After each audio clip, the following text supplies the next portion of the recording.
Yeah.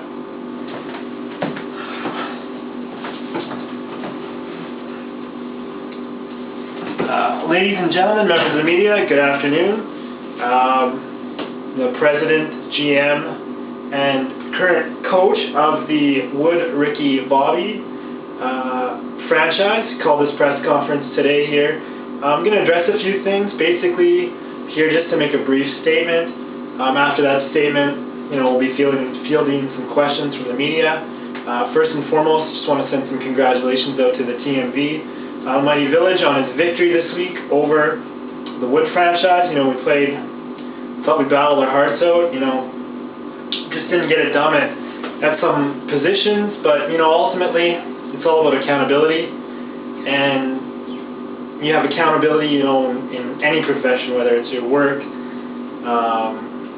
the rec team, professional sports team, fantasy sports, and because of that, I feel that I've lost the team currently, and this is why, effective immediately, I will be stepping down as the head coach of the Wood franchise.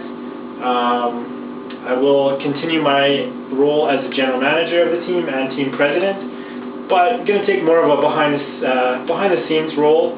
We're going to be bringing in the new coach, Sean Mulvey. We've been grooming him, for the past couple seasons after we brought him in. He's more noted for his offense, but I feel pretty good about this. So without further ado, I guess now we field some questions from the media. Yeah, E. Crow here from the Winnipeg Free Press. I just wanted to ask you what you thought of the Mighty Village's press release earlier today. Unlike the Village, if I suffer a loss, I don't need to get a hug. I don't need to be hugged. I don't need, somebody's shoulder to cry on. A win's a win and a loss is a loss to my franchise. Currently we're in a little bit of a slump.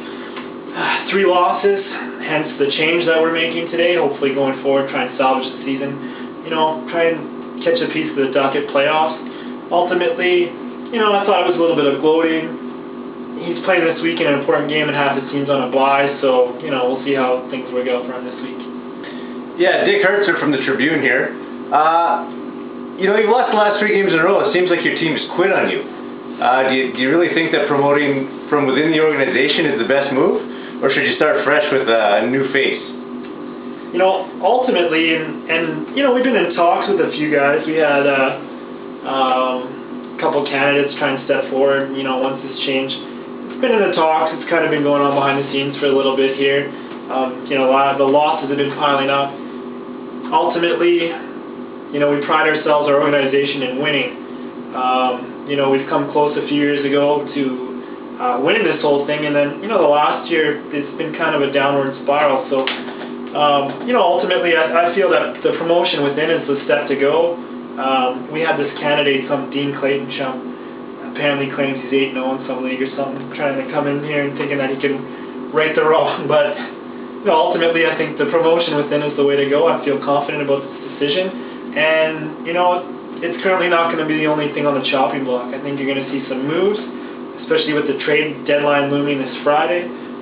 We're definitely looking at changing the team up, shaking things up. Are there any players in particular that are on the block this week? Some guys that are on the block, I would say, pretty much the roster itself at this point is basically all available. There's a lot of guys. We really love the look of the team. The chemistry, hasn't been there every week, though. We're getting beat on, just certain matchups in that. So I think that, guys like Calvin, I hate to see him go, but potentially, Calvin, Rashad, Big Ben, guys like that, they could end up seeing themselves in a different franchise. But that being said, it doesn't necessarily mean we're going to make trades, though, just to make trades. Yeah, one last question here. I see you played the Flamingo franchise this week coming up. He is a past champion, and I'm just wondering if you have any thoughts on him. First of all, I don't recognize his past championship. It was when the league was in the 18 league. So, you know, hence, therefore, it's known as the after champion. But, I mean, as far as Pink himself beating me this week, man, if you want to crown him, then crown him.